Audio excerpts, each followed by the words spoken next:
Welcome to The Explainer. So, do me a favor. Just take a quick second and look at the smartphone, or the tablet, or maybe the mouse that's probably in your hand literally right now. We spend our entire lives looking down at these glowing little rectangles. We swipe, we click, we act as the operators of our digital worlds. But today, we're preparing for a totally mind-bending paradigm shift in human-computer interaction. It's a shift so incredibly profound, it's going to change absolutely everything we know about technology. It begs a pretty serious question, actually.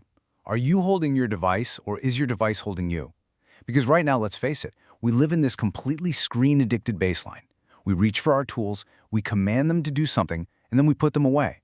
But what happens when we take that entire concept and just immediately flip it on its head? Seriously, what happens when the tools themselves just disappear entirely? Section 1. The Great Technology Inversion. Flipping the digital world upside down. Okay, let's dive into this. Up until now, the prevailing model of technology has positioned humanity merely as users standing on top of our tools. Think about the old way of doing things. You have a task, you pick up a tool, you do the task, right? You are the user operating on the substrate of the machine. But the new way is a totally different ballgame. This is the proposed human-centric ecosystem where our consciousness, our actual physical body, literally becomes the foundational substrate. In this inverted model, the human is the central organizing principle. The technology seamlessly wraps around us, serving our needs and experiences natively. Section 2. What is the substrate? The building blocks of the invisible shell. So, to really grasp this inversion, we have to unpack the theoretical framework behind it. We're talking about technology transforming from a rigid little tool in your pocket into an ambient, highly adaptive layer that basically breathes right alongside you. First up, we've got calm technology. This was coined way back in 1991 by Mark Weiser. The concept basically suggests that the most effective technology completely recedes into the background. Think about it for a second. You don't actively think about the motor in your refrigerator, right? I mean, unless it's making some weird rattling noise at 2 a.m., it just sits there and keeps your food cold. Calm technology lets us focus on our actual lives, not the tools. Well, in our new human as substrate paradigm, this exact principle is taken to its absolute extreme. The tech becomes so deeply integrated, it's essentially a physical extension of you. Next is ambient intelligence, or AMI. Now, what's really interesting about this concept is the idea of an invisible shell of intelligence wrapping right around the user to anticipate their needs. Imagine walking into an electronic environment that is just highly sensitive and immediately responsive to your mere presence. It's not sitting there waiting for you to type in a command. It's providing personalized, proactive, and completely unobtrusive support before you even realize you need it. And our third pillar here is human-centric computing, or HCC. This is an approach that places the human user at the absolute dead center of AI development and technology design. It focuses entirely on human needs, experiences, and our natural abilities. The whole human as substrate paradigm we're exploring today is basically the ultimate expression of HCC, because we aren't just designing technology for humans anymore, we're designing it from and around the human body itself. Our source material perfectly grounds all these definitions, showing exactly how these distinct academic concepts, calm technology, ambient intelligence, and human-centric computing, how they beautifully merge together into one central organizing principle. Instead of interacting with discrete, separate devices, we are rapidly moving toward an ambient, adaptive layer that anticipates human states, our intentions, and our environments. Section 3. Living in the substrate. A day in the life of the future.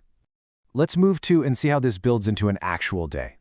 Now that we've got the academic definitions down, what will this continuous adaptive interface actually feel like to experience on, say, a random Tuesday morning? Well, it starts with seamless integration. Devices, exactly as you know them, largely disappear. They're replaced by ubiquitous sensors embedded all over your environment, your clothes, maybe even right within your body. Then we get proactive technology. You wake up and your environment instantly anticipates your needs based on your physiological data. We're talking your heart rate, your brain activity. A personalized comfort zone is maintained automatically. Information you need for your morning meeting is just presented to you without you having to ask for a thing. Next comes personalized experiences. Every single interaction is tailored to your emotional nuances and your exact cognitive state at that precise moment. And finally, enhanced capabilities. The technology literally serves as an extension of your senses. Imagine having real-time information overlays perfectly augmenting your memory, or instantly facilitating seamless communication across entirely different languages. Section 4. Opportunities of the Future. Unlocking Human Potential. And this brilliantly illustrates the sheer upside here. When we stop being the operators and actually start being the substrate, the utopian possibilities and extreme efficiencies promised by this technological inversion are frankly completely staggering. Here's exactly what we stand to gain. First off, unprecedented efficiency and convenience. Your daily life is completely optimized for your well-being and productivity. Second, deep personalization that fosters incredible engagement and satisfaction in whatever it is you're doing. Third, enhanced human potential. By mitigating our natural cognitive and physical limitations, we open entirely new avenues for human achievement. I mean, think about exoskeletons or flawless neural interfaces. And fourth, environmental harmony. An intelligent, proactive infrastructure means highly optimized resource management, which genuinely leads to truly sustainable living. Now, we aren't just selling some wild sci-fi dream here. This is a rigorously researched vision, documented right in the source text. The ultimate optimization of human well-being, along with our environmental resources, is the absolute core goal of this huge paradigm shift. Section 5. The ethical minefield. The cost of the second skin. Okay, I want to deliberately slow down here for a second, because while the benefits we just talked about are absolutely extraordinary, wrapping ourselves in an invisible technological shell introduces privacy and societal challenges with a gravity we have honestly never faced before.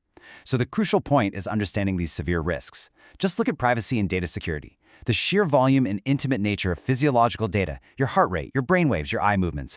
Collecting all of that requires absolutely bulletproof frameworks. Second is autonomy and control. If a system accurately predicts what you want before you even want it, ensuring humans retain ultimate control and agency over their technological extensions becomes hypercritical. Third, the digital divide. Ensuring equitable access to such advanced, literally life-altering technology is a massive societal danger. If only some people have access to a second skin, well, the divide becomes completely insurmountable. And finally, defining human. The authors of our source text explicitly warn us about this. They point out the rapidly blurring lines between human and technology. This inevitably leads to profound, fundamental philosophical questions about identity and consciousness itself. We absolutely must maintain robust ethical frameworks so this technology remains a powerful tool for human flourishing rather than a controlling force that just strips away our autonomy. The core takeaway from our source document is beautifully summarized in this thought right here. This is a radical departure from our current technological trajectory. The days of wielding technology as an external, physical tool are coming to a definitive end. We are unequivocally moving toward an intrinsic, adaptive layer that fully amplifies human existence. Which naturally leaves us with this final, lingering thought. When technology anticipates our every single need, when it responds to our brainwaves and acts as a seamless second skin, where does the machine end and where do you begin? Think about that the next time you pick up your phone. Thanks for joining me for this explainer, and keep questioning the world around you.